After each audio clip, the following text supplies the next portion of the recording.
नमस्कार, मैं हूं चित्रा त्रिपाठी। शाम के 5 बजने वाले हैं। ये वक्त है आप सभी के बेहद पसंदीदा कार्यक्रम दंगल का। आज का दंगल देश में आरक्षण के नाम पर चल रही चुनावी सियासत को लेकर है। आज तीसरे चरण का मतदान चल रहा है।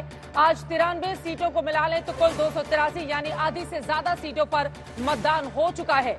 दोपहर 3 बजे तक औसतन 51% मतदान हुआ है, जिसमें पश्चिम बंगाल में सबसे ज्यादा 63.11% मतदान हुआ है और सबसे कम 42.63% महाराष्ट्र में वोटिंग हुई है।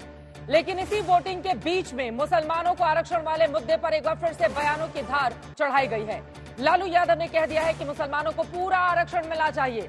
इस पर बीजेपी को मौका मिल गया। पीएम मोदी ने कहा है कि कांग्रेस का असली प्लान अब इंडिया गठबंधन के नेता लालू यादव ने बता दिया है। हालांकि लालू यादव ने बाद में सफाई भी दी और कहा कि आरक्षण का धार्मिक आधार नहीं हो सकता।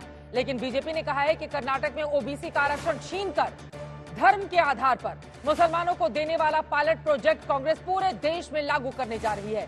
बीजेपी के इन आरोपों और आशंकाओं को देश के पूर्वी हिस्से से बदरुद्दीन अजमल ने भी हवा दे दी है। बदरुद्दीन अजमल ने कहा है कि पहले भी मुसलमानों को आरक्षण का वादा किया गया था, लेकिन उस वादे को पूरा नहीं किया गया। ऐसे में लालू यादव के बयान से मुसलमानों में उम्मीद जगी है कि इंडिया गठबंधन की सरकार आई तो मुसलमानों को आरक्षण मिलेगा।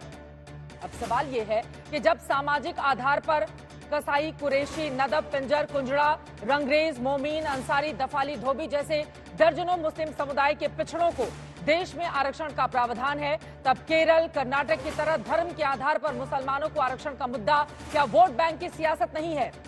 क्या धर्मनिरपेक्ष देश का संविधान धर्म के आधार पर आरक्षण की इजाजत देता है? और क्या जाति गिनकर आरक्षण की सीमा बढ़ाने का दावा करने वाली कांग्रेस पार्टी को मौका मिला तो धर्म के आधार पर वो आरक्षण देगी? ऐसे तमाम सवालों पर आज के दंगल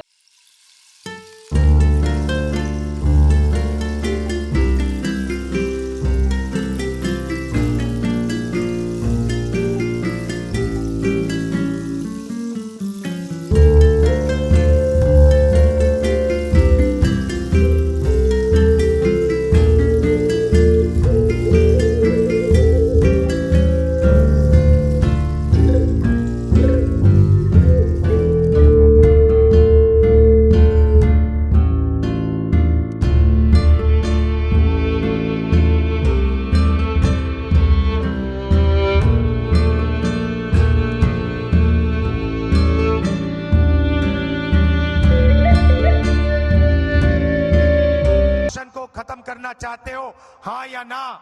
और ये भी बताओ कि आप आरक्षण के लिमिट को 50% से ज्यादा करोगे, हाँ या ना?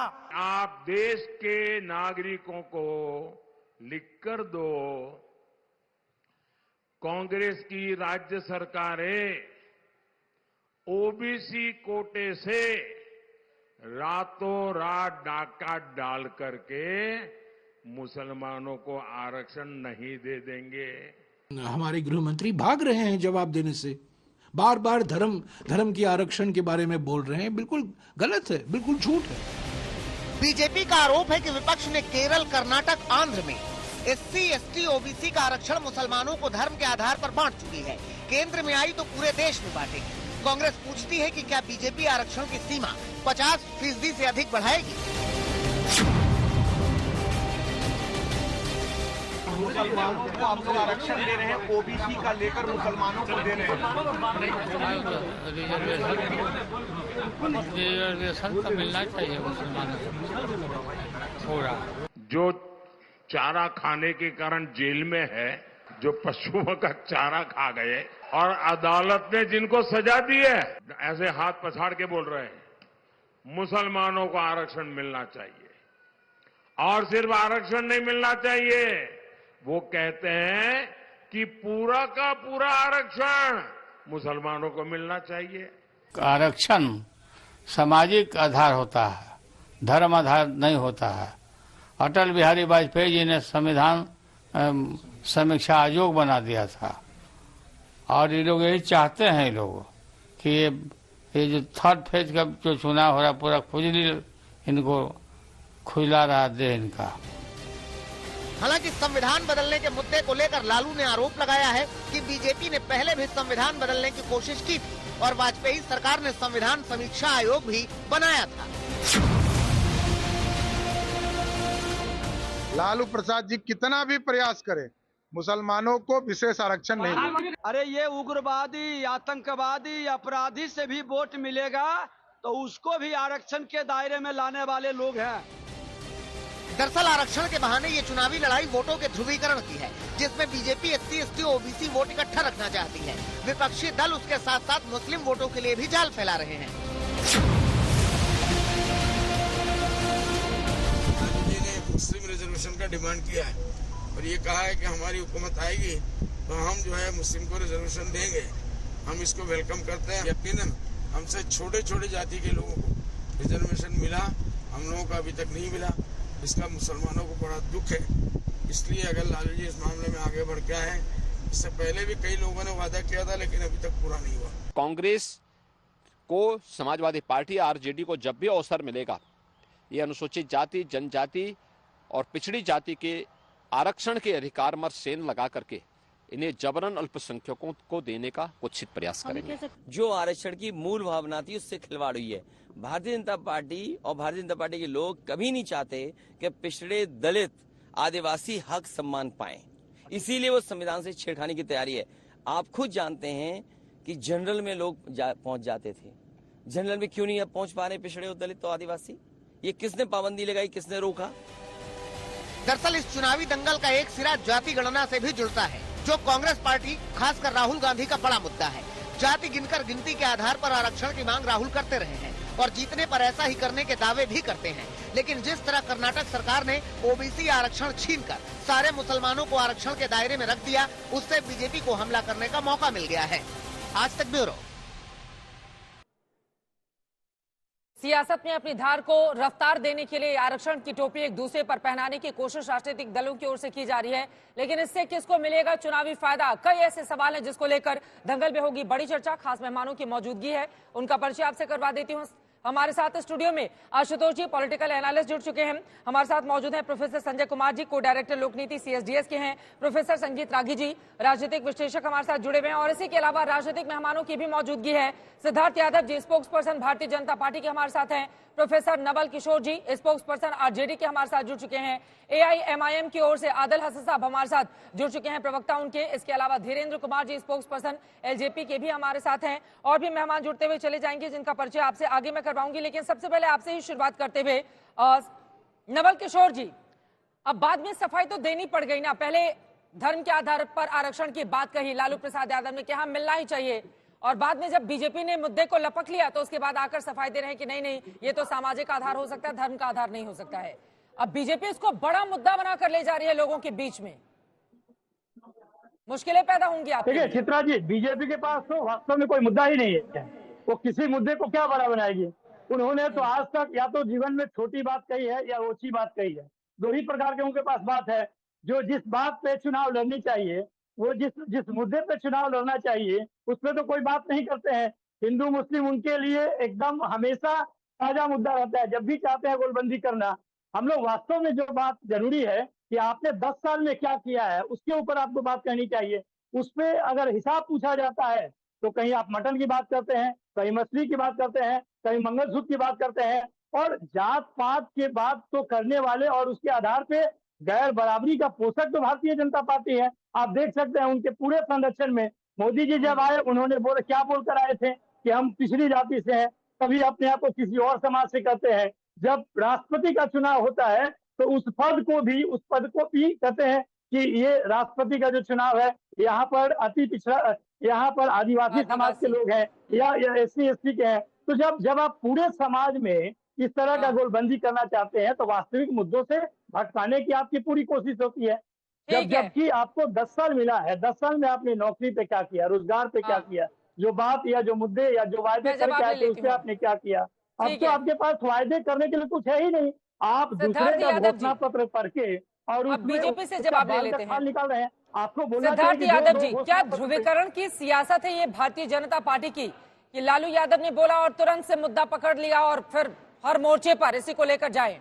अब उत्तर भारत में भी देखिए कैसे मुस्लिमों को आरक्षण देने की हिमायत शुरू हो गई है।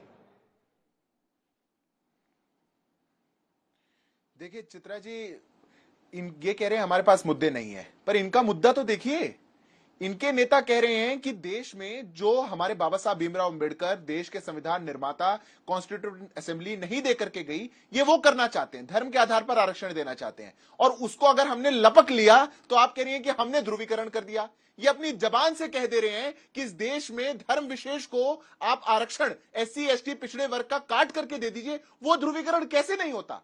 ये कैसे नहीं होता कि ये लोग तो अपना एक मैसेजिंग करके अपने एक वोट बैंक के लिए, एक तुष्टीकरण के लिए कुछ ना कुछ बोल करके निकल जाएंगे, और उसका जवाब अगर दिया जाएगा और इस देश के पिछड़े के साथ अगर खड़ा हुआ जाएगा और ये कहा जाएगा कि इस पिछड़े वर्ग के आरक्षण को, इसके पिछड़े वर्ग के हक को आप नहीं खाएंगे, तो हम लोग खराब हो जाते हैं। मैं नवल जी आपके बीच में नहीं बोला था, सुन लीजिए, ये आप लोग की समस्या हो चुकी है, क्योंकि जब जब आपको एक्सपोज किया जाता है तब तब आप लोग कूद कूद के निकलने लगते हैं। आप लोग की सच्चाई ये है या नहीं है? देश की जनता आज डरेगी या नहीं डरेगी? चित्रा जी, मैं आपके शो पे पूछना चाहता हूं, एक करके नहीं है कि आरक्षण नवल किशोर जी प्लीज उनको बोलने दीजिए, फिर आप बोलिएगा प्लीज। हाँ बोलिए।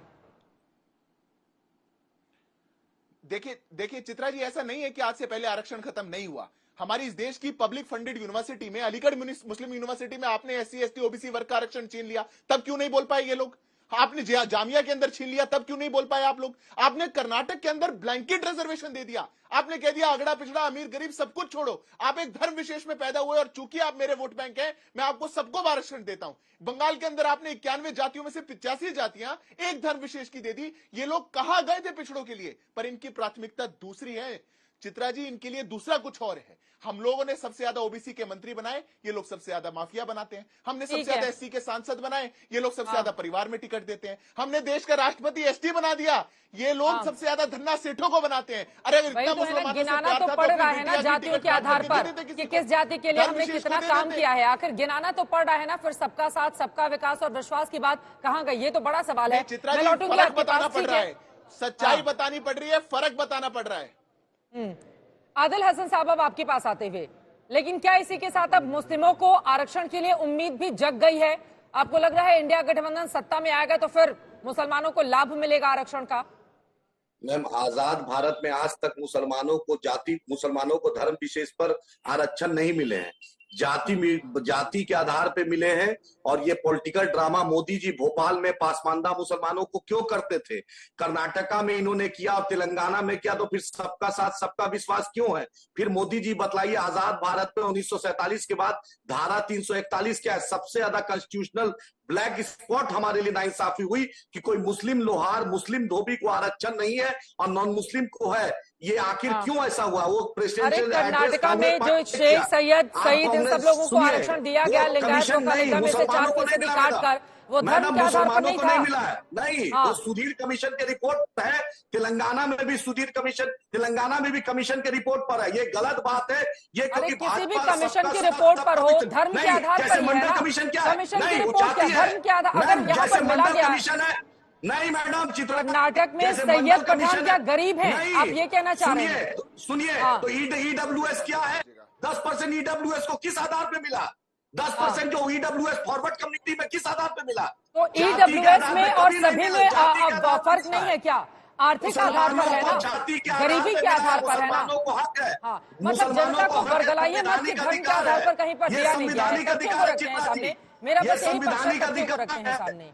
मुसलमानों को कभी धर्म के आधार पे इस देश में नहीं मिला है। ये कांग्रेस पार्टी ने 2012 में लॉलीपॉप दिया था और मोदी जी सबका साथ सबका विश्वास की बात, ये उनका मक्कारी और अय्यारी है। उन्होंने जाकर मुसलमानों को गले लगाते हैं, यूपी के अरब के शेख को लगाते हैं, लेकिन भारतीय मुसलमान को कभी नहीं लगाते हैं। ये डबल स्टैंड मोदी जी का है। एक भी मुसलमान मिनिस्टर नहीं, एक भी पासमानदा MP नहीं, एक भी पासमानदा मिनिस्टर नहीं। कहाँ का सबका वाद सबका साथ?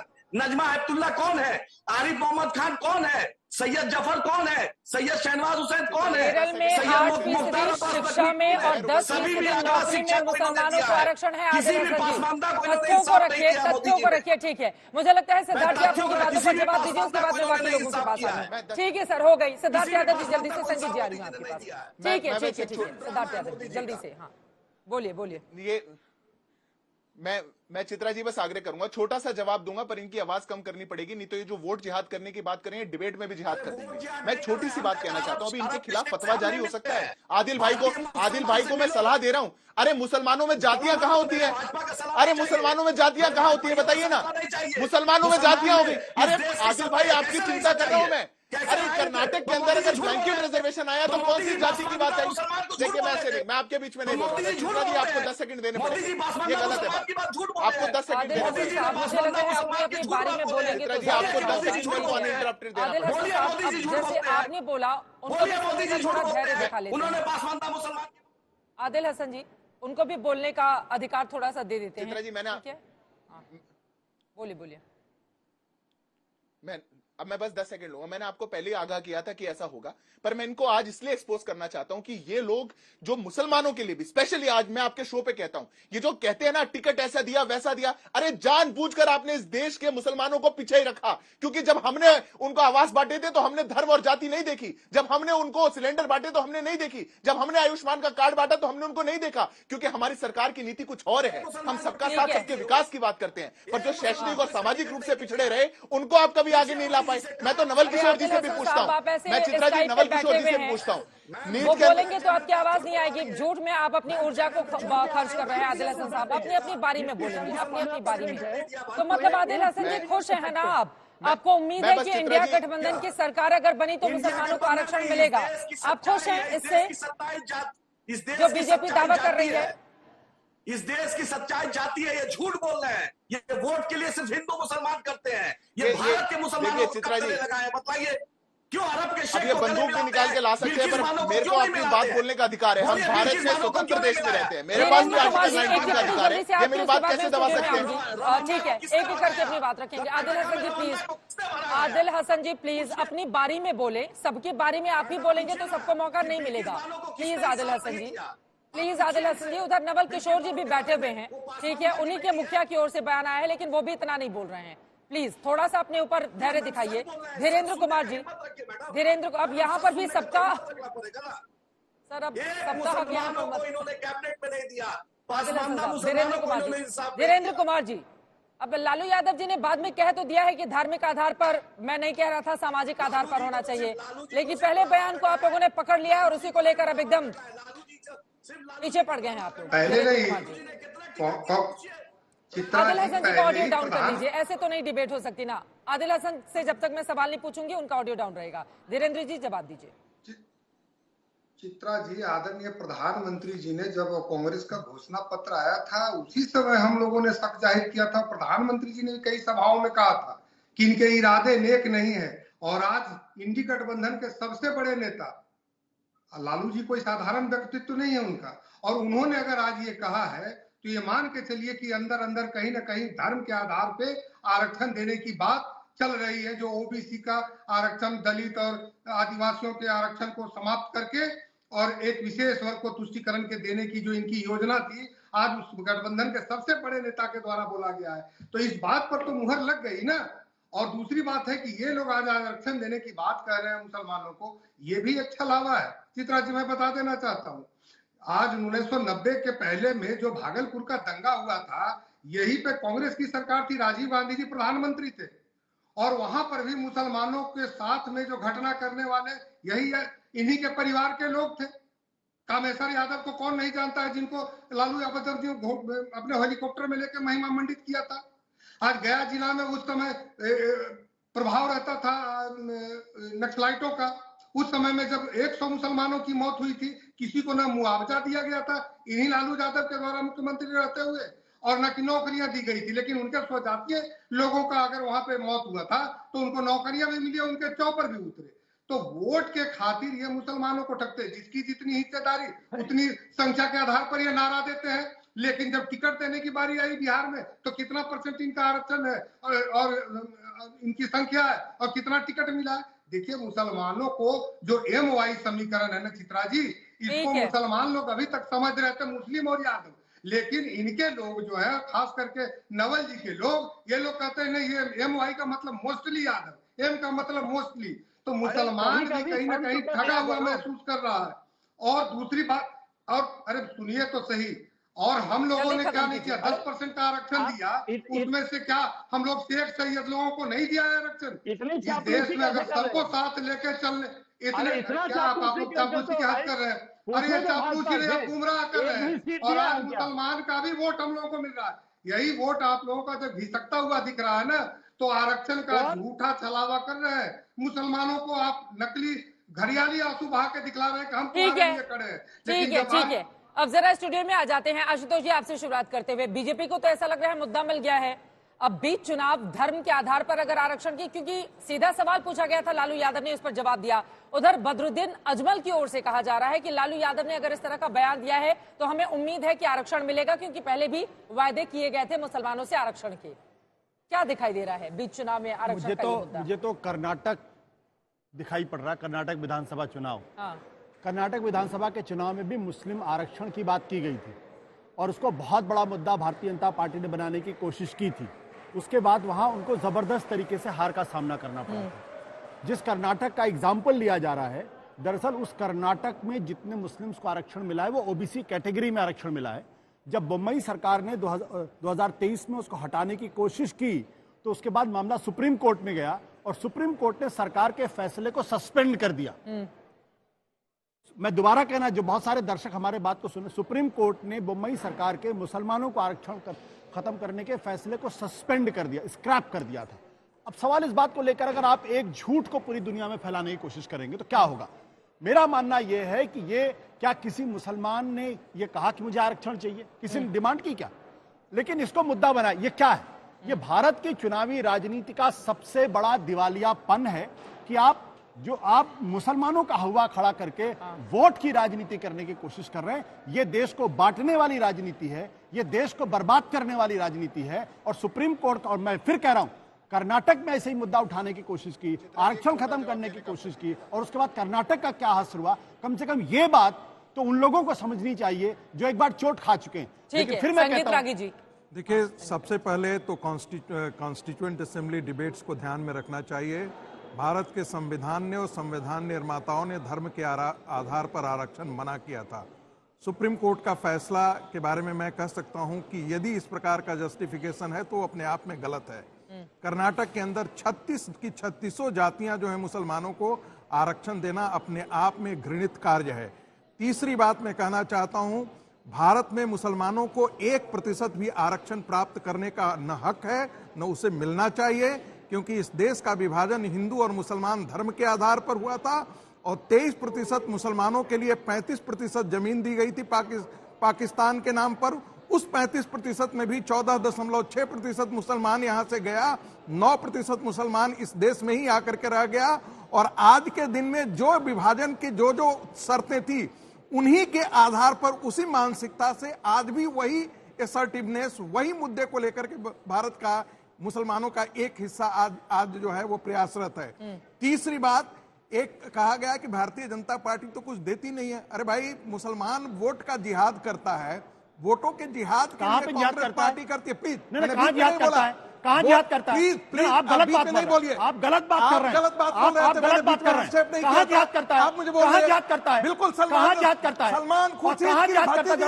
कहां जिहाद करता है? बताइए मुझे। आप भारतीय जनता पार्टी के लोग संविधान बदलने की बात करते हैं, आप गलत बयानी करके नहीं निकल सकते। आप इनको रोकिए, नहीं, आप इनको रोकिए। मैं आपको कह रहा हूं, आप बताइए कहां वोट जिहाद की बात है? आप बताइए कहां वोट जिहाद की बात है?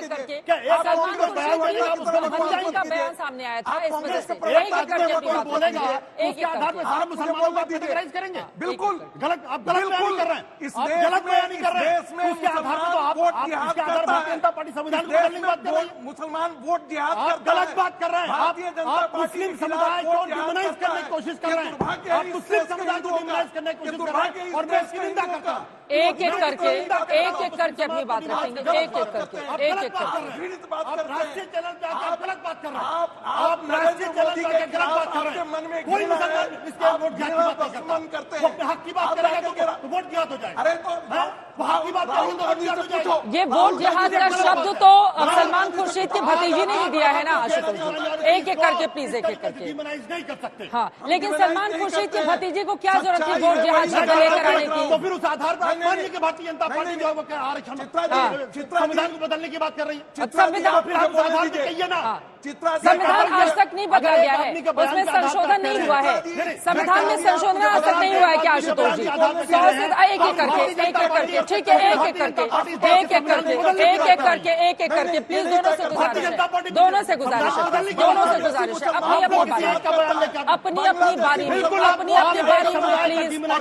प्लीज अपनी बारी में। आप लोगों को समझाना बड़ा मुश्किल हो रहा है, प्लीज अपनी बिल्कुल नहीं इजाजत दी जाती, बिल्कुल इजाजत दीजिए, बिल्कुल सत्य है। यहाँ बैठकर आप मुसलमानों के बारे में सीधी बात करेंगे, इस देश के नागरिक के बारे में सीधी बात करेंगे और मैं चुप रहूंगा? बिल्कुल चुप नहीं रहूंगा मैं यहाँ बैठ, बिल्कुल चुप नहीं रहूंगा मैं आपको मुस्लिम कम्युनिटी को डिमोनाइज करने नहीं दूंगा, बिल्कुल नहीं दूंगा, बोलने भी नहीं दूंगा आपको, और बोलने भी नहीं दूंगा, बोलने भी नहीं दूंगा, बिल्कुल बोलने नहीं दूंगा। अगर आप इस तरीके से कम्युनिटी को टारगेट करेंगे, मुझे लग रहा है अगर आप लोग इस तरह से, प्लीज ये तरीका ठीक नहीं है, ये तरीका ठीक नहीं है, ये तरीका ठीक नहीं है, ये तरीका ठीक नहीं है, प्लीज ये तरीका ठीक नहीं है, प्लीज आशुतोष जी, संजीत रागी जी, प्लीज एक एक करके, प्लीज एक एक करके आप दोनों को ऑडियो नहीं जा रहे हैं ऑन एयर, आप दोनों को ऑडियो नहीं जा रहे हैं ऑन एयर, कृपया अपनी बारी में बोले, कृपया अपनी बारी में बोले, ये तरीका ठीक नहीं है, ये तरीका ठीक नहीं है, अपनी बारी में बोले, प्लीज अपनी बारी में बोले, अपनी बारी में बोले। क्या मुसलमान के झूठ बोलते हैं? बिल्कुल मैं आपको बोलने नहीं, आप झूठ बोलेंगे, आप झूठ बोलेंगे राष्ट्रीय चैनल, बिल्कुल नहीं, बिल्कुल नहीं, किसी का भी एजेंट हूँ, किसी का भी एजेंट हूँ, किसी का भी एजेंट हूँ, मैं आपको मुसलमानों के खिलाफ गलत बयानी नहीं करनी, मुसलमान के क्या आप दलाल बैठे हुए हैं? प्लीज ऐसी भाषा का इस्तेमाल नहीं करेंगे, प्लीज ऐसी भाषा का इस्तेमाल नहीं करेंगे, प्लीज आप दोनों से गुजारिश है, आप लोगों का ऑडियो ऑन एयर नहीं जा रहा है, आप दो प्लीज सर, प्लीज ये तरीका नहीं हो सकता, ये तरीका नहीं हो सकता, ये तरीका नहीं हो सकता है। क्या हम वोट प्रतिशत दिखा सकते हैं अब तक का जो सामने आया है? ये तरीका नहीं हो सकता है, प्लीज दोनों से गुजारिश है, अपनी बारी में बोले। एक second sir, please please please please sir, अपनी बारी में बोले ना। अब कौन सच बोल रहा है, कौन गलत बोल रहा है, जनता को फैसला करने देते हैं। अब ये हम तो डिसाइड नहीं कर सकते ना कि कौन यहाँ सही बोल रहा है, कौन गलत बोल रहा है। आप संजय जी आपके पास आते हुए प्लीज, यहाँ पे हम दिखा रहे हैं पहले चरण में, एक second sir, please please please please please please please sir, please sir, please संगीत रागी जी, आशुतोष जी, ये तरीका नहीं हो सकता है, ये बयान मैं आपको मुस्लिम समुदाय को इस तरीके डिमोनाइज नहीं करने दूंगा। क्या मैं बोल सकती हूँ? अगर आप लोग यहाँ पर स्टूडियो में, सर प्लीज प्लीज अगर आप अपनी बात को खत्म करें तो मुझे लगता है कि डिबेट को आगे बढ़ाने का वक्त आ गया है। संजय जी को भी थोड़ा बोलने का मौका दीजिए। संजय जी आपके पास आते हुए, हमने वोट प्रतिशत दिखाया है प्रथम और द्वितीय चरण में। गलत बात है, आपने मुझे पूरी बात अपने कहने नहीं दिया। राहुल गांधी इस देश के हिंदू समाज को जातियों में तोड़ना चाहता है और मुसलमानों के एकता गोलबंद करना चाहता है आरक्षण के नाम पर के। ये क्या आतंकवादी गतिविधि नहीं है? ये क्या इस देश को विभाजित करने की नहीं है? और आशुतोष आपका विभाजन से क्या लेना देना? बिल में छुपे हुए थे जब आजादी की लड़ाई चल रही थी, जब आजादी की लड़ाई चल रही थी आप लोग कहाँ थे? इंडिपेंडेंट कहाँ थे आप? बड़े ठेकेदार बने बैठे, कहाँ थे आप? कहाँ थे आप जब देश की आजादी लड़ी? कहाँ थे आप जब लोग बलिदान दे रहे थे, फांसी चढ़े? बिलों में छुपे हुए करते हैं, बिलों में छुपे हुए कांग्रेस के लिए काम करते हैं, बिलों में छुपे हुए कांग्रेस के लिए काम करते हैं। संजय जी, वोट प्रतिशत कम हुआ जिसके बाद अब इस तरह के बयानों की भरमार हो गई है क्या? कि थोड़ा उत्साह लाया जाए, माहौल बनाया जाए? कुछ हद तक आपकी बात सही है चित्रा जी, कि आप देखें पहले चरण को देखें, दूसरे चरण को देखें और तीसरे चरण के जो अभी प्रोविजनल आंकड़े आ रहे हैं, उन आंकड़ों से तो साफ साफ लग रहा है कि तीसरे चरण में भी मतदान प्रतिशत गिरा है। चिंता सब पार्टी को है और सारी पार्टियों को शायद ये इस बात का अंदाज होने लगा है कि शायद कहीं उनका मतदाता तो घर नहीं बैठ गया। तो बिल्कुल वास्तविकता यह है कि पार्टियां चाहती हैं कि थोड़ा मतदाताओं में उत्साह बने, लेकिन मैं ये नहीं कहता उत्साह बनाने के लिए इस तरह की बयानबाजी हो रही है। जब चुनाव के दिन चर्चाएं होती है, प्रेस का कैमरा लगा होता है और आप चाहते हैं, आप संदेश देना चाहते हैं अपने उन समर्थकों को जो आपको सालों साल आपके लिए वोट कर रहे हैं, तो संदेश देने की कोशिश की जाती है। और कभी कभी होता है संदेश देने में आप शायद 2 कदम आगे निकल जाते हैं या चूक जाते हैं, जो दूसरी पार्टी जिसको लपक लेती है। और मुझे लग रहा है अभी जो 10 मिनट से जो हमने अभी टीवी डिबेट में देखा, ये उसी का नतीजा है। पहले नेता उसमें आपस में उलझ पड़े और अब हमारे जो एनालिस्ट हैं वो उसमें उलझ पड़े हैं। लेकिन जनता को उलझाने की ज्यादा कोशिश की जाती है। जब भी बांटो और राज करो की राजनीति हम लेकर आते हैं। संगीत जी मैं आ रही हूँ प्लीज, जब हम आ रहे हैं प्लीज इस तरह से डिबेट नहीं हो सकता सर। संगीत रागी जी, आशुतोष जी प्लीज, ये तरीका ठीक नहीं है, ये तरीका ठीक नहीं है, ये तरीका ठीक नहीं है, ये तरीका ठीक नहीं है सर। प्लीज आप लोग टीवी स्क्रीन पर दिखाई भी नहीं दे रहे हैं, प्लीज ये तरीका तो नहीं हो सकता है ना कि बाकी लोगों का हक कम से कम यहाँ पर, ये तरीका ठीक नहीं हो सकता है। संगीत रागी जी, आशुतोष जी प्लीज प्लीज, संजय जी संजय जी को बोलने दीजिए, संजय जी को बोलने दीजिए। संजय जी, लेकिन लालू यादव की ओर से जो बयान दिया गया है 2019 में, चूंकि उनकी पार्टी को एक भी सीट पर जीत नहीं मिली थी, आज जिन सीटों पर मतदान हो रहा था, मधेपुरा हो, अररिया हो, वहां पर मुसलमानों की संख्या बहुत ज्यादा है। क्या आपको लग रहा है कि बीच चुनाव में उनकी ओर से एक मैसेज देने का काम किया गया है? बिल्कुल, इसमें कोई शक नहीं है कि चुनाव के बीच में ये मैसेजिंग का काम है, क्योंकि चुनाव उन कंस्टिट्यूंसी में हो रहा है जहां पर sizable number of Muslim voters हैं। पहले दौर के भी चुनाव हुए तो वहां पर, दूसरे दौर के भी चुनाव में कई कंस्टिट्यूंसी में मुस्लिम मतदाताओं की तादाद ज्यादा थी, लेकिन आज जिन कंस्टिट्यूंसी में बिहार में चुनाव हो रहे थे वहां मुस्लिम वोटर एक डिसाइडिंग फैक्टर है। डिसाइडिंग फैक्टर का यह मतलब नहीं कि वो 50% है, लेकिन काफी तादाद है। तो निश्चित रूप से मैसेजिंग है। मैं ये नहीं कहता कि लालू यादव जी की ये कन्विक्शन है और वो बिल्कुल कन्विक्शन से कहते हैं ऐसा होना चाहिए, लेकिन ये चुनावी राजनीति है, चुनावी माहौल है और हर पार्टी चाहती है कि वोटरों को अपनी ओर लुभाया जाए, और इसी कड़ी में मुझे लगता है लालू यादव ने एक बयान, दो लाइन में जल्दी से जवाब मैं आपसे और चाहूंगी। कई बार हमने देखा है कि जब भी इस तरह का कोई बयान आता है, भारतीय जनता पार्टी उसको अपने पक्ष में करके ध्रुवीकरण की बड़ी कोशिश करती है और उसकी शुरुआत भी हो गई है और उसका लाभ भी हमने यूपी में देखा है, बाकी जगहों पर देखा है, उसका लाभ भी वो पूरा उठाती है। इसको अगर एक शब्द में कहूं कि स्ट्रैटेजी है भारतीय जनता पार्टी की, और स्ट्रैटेजी के मामले में बीजेपी से एक तरह से अच्छी, बीजेपी से ज्यादा प्रखर पार्टी और कोई नहीं है, तो एक स्ट्रैटेजी के रूप में उन्होंने, कई बार ऐसा हुआ है। अगर हम 2014 के चुनाव, 19 के चुनाव की भी बात करें, उस वक्त भी ऐसा होता रहा है कि एक स्टेटमेंट आता है और उस स्टेटमेंट को कैसे अपने पक्ष में मोल्ड कर दिया जाता है, जिससे राजनीतिक फायदा उठाने की कोशिश की गई है। अब सवाल है इस वक्त किसको फायदा मिलेगा ये कहना मुश्किल है, लेकिन हाँ, सरगर्मी तेज है, बयानबाजी तेज हो गई है। क्या हम वो ग्राफिक्स दिखा सकते हैं दोबारा, कहां कहां पर मुस्लिमों को आरक्षण मिला हुआ है, जरा दर्शकों को बताकर, उसके बाद सिद्धार्थ यादव जी, नवल किशोर जी, मैं फौरन आपके पास आऊंगी। देश के कई ऐसे हिस्से हैं जहां पर मुसलमानों को आरक्षण का प्रावधान, देखिए कई मुस्लिम जातियों को ओबीसी आरक्षण मिला हुआ है, जिनमें से खासतौर से केरला, कर्नाटक में सारे मुसलमानों को आरक्षण मिला हुआ है और इसी वजह से इस मुद्दे को उठाकर बीजेपी कहती है कि ओबीसी, एससी, एसटी में से आरक्षण निकालकर इनको देने का काम किया गया है।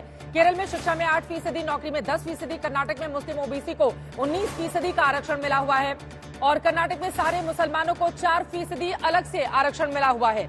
ये जो आंकड़ा हम आपको दिखा रहे हैं, तमिलनाडु में 90% मुसलमान आरक्षित श्रेणी में आते हैं और इसी साउथ से लेकर नॉर्थ तक इस मुद्दे को पहुंचाना चाहते हैं भारतीय जनता पार्टी। लेकिन सिद्धार्थ यादव जी, आपके पास आते हुए, अब ये ध्रुवीकरण की सियासत कब तक चलती रहेगी भारतीय जनता पार्टी की? इससे आगे बढ़ने का क्या वक्त नहीं आ गया है? कब तक हम जाति धर्म इसी के झुंझुने को लेकर यहाँ पर अटके रहेंगे? सिद्धार्थ यादव जी, ठीक है, आ रही हूँ संगीत जी, उनसे भी पूछ लूंगी, एक बार सिद्धार्थ जी से पूछ लेते हैं। देखिए आराम से please please please please. Chitra ji, मैं आपके पैनल पे सबसे, चित्रा जी बोलिए। चित्रा जी, मैं आपके पैनल पे सबसे युवा आवाज हूं और मैं आग्रह करूंगा कि थोड़ा सा मौका मुझको भी दिया जाए। सबसे पहली बात तो मैं बड़ी विनम्रता से आपसे आग्रह करता हूं और मैं अपनी असहमति को दर्ज करवाता हूं। ध्रुवीकरण का आरोप आप हम पे कैसे लगा सकती हैं?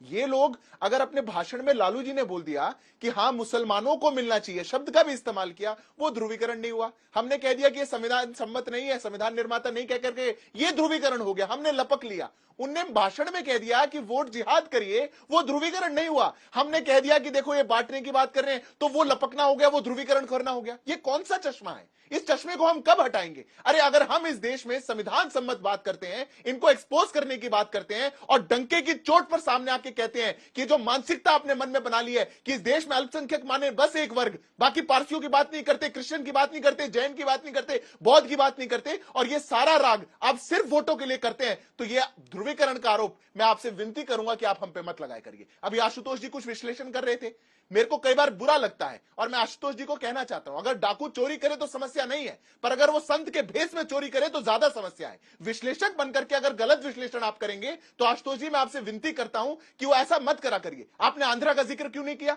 आंध्रा में आपने आरक्षण देने की कोशिश करी धर्म के आधार पर, सुप्रीम कोर्ट ने उसको हटा दिया, तो आपने उसका विश्लेषण क्यों नहीं किया? समस्या ये नहीं है कि कौन सी जाति को मिल रही है, समस्या यह है कि ब्लैंकेट रिजर्वेशन आप दे रहे हैं वो गलत है। आपने ये कह दिया कि कर्नाटक के अंदर जो भी उस धर्म में पैदा हो जाएगा, उस पंथ में पैदा हो जाएगा, वो अगड़ा है, पिछड़ा है, किसी जाति से आता है, कहीं से भी आता है, सबको आरक्षण मिलेगा। यह संविधान सम्मत नहीं है और हम संविधान के साथ खड़े हैं, इसलिए हम आपको नहीं करने देंगे। नवल किशोर जी के लिए भी कहना चाहता हूं, ये ऐसा है चित्रा जी इनके साथ तो कि इनका कोई ऐसा सगा नहीं जिसको इन्होंने ठगा नहीं। ये लोग बात करेंगे पिछड़ों की, बात करेंगे दलितों की, शोषितों की, वंचितों की, बात करेंगे अल्पसंख्यकों की, पर देंगे किसी को नहीं, क्योंकि 9% टिकट तो दे दी परिवार को, 8% उत्तर प्रदेश में दे दी टिकट परिवार को। पहले बांटेंगे परिवार को, फिर देंगे माफियाओं को, फिर देंगे बाहुबली को, फिर देंगे धन्ना सेठों को, कुछ बच गया तो दे देंगे पिछड़ों वर्ग को। अरे आप लोगों ने पिछड़ों की इतनी लड़ाई लड़ी थी, आपके शो पे आज कह करके जा रहा हूं, सामाजिक और आर्थिक वर्ग से पिछड़े वाले लोगों को नीट में दिया आरक्षण हमने,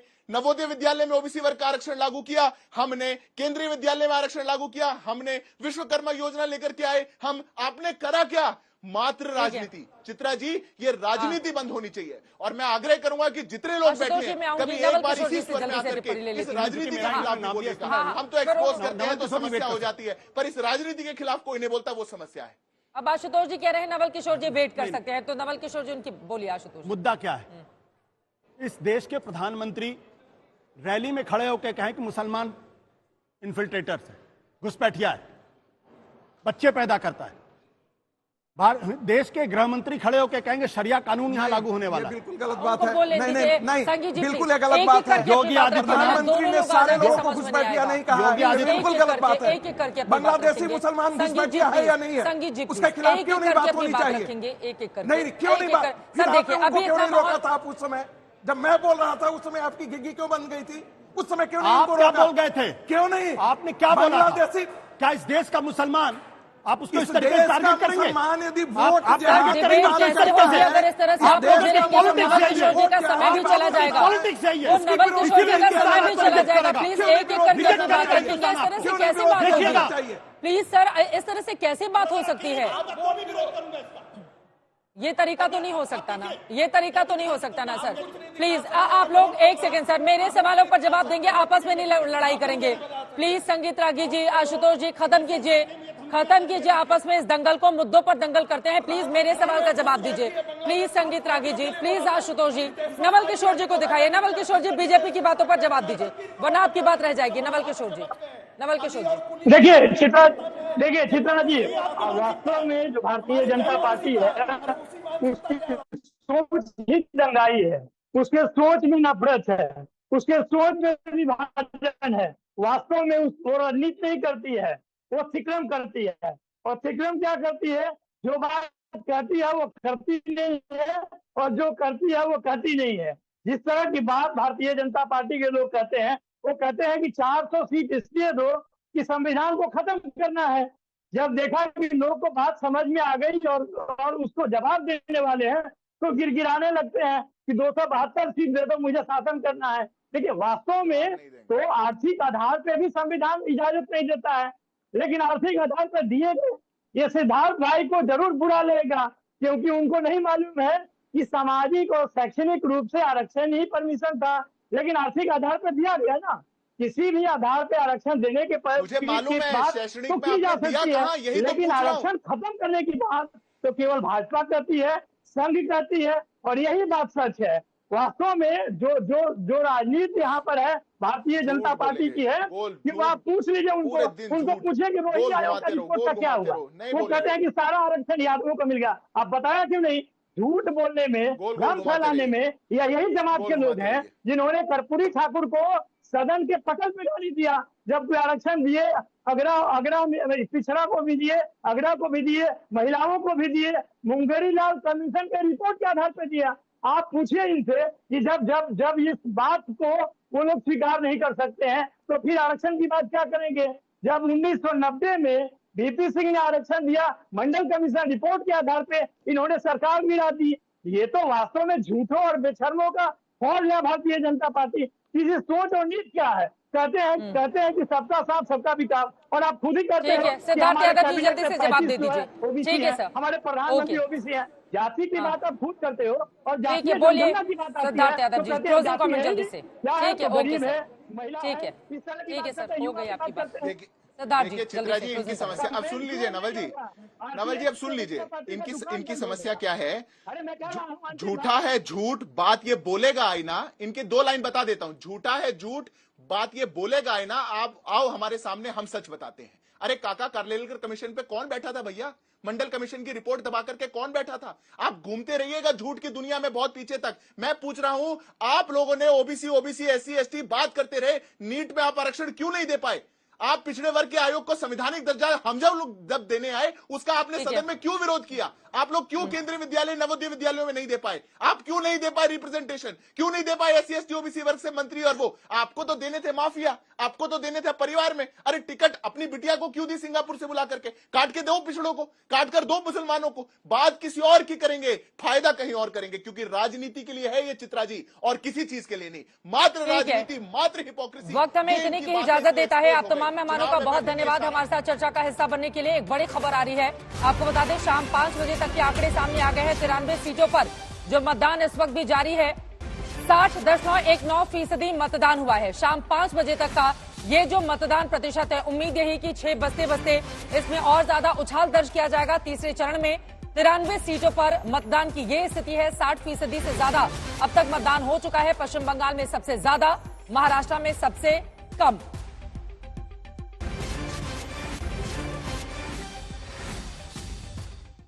लेकिन जिस आरक्षण को लेकर हम चर्चा कर रहे थे, बाबा साहब भीमराव अंबेडकर की ओर से जब इसकी व्यवस्था की गई होगी तो शोषितों, वंचितों को इसका पूरा लाभ दिया जाए ताकि उनकी जिंदगी में सुधार देखा जाए, इसके जरिए वो आगे बढ़े होंगे। लेकिन मौजूदा वक्त में फूट डालो और राज करो की राजनीति इस पर की जाएगी, ये उन्होंने कतई सोचा नहीं होगा। राजनीतिक पार्टियां अपना लाभ लेने की कोशिश करती हैं, लेकिन इस तरह की सियासत देश के लिए कतई ठीक नहीं है।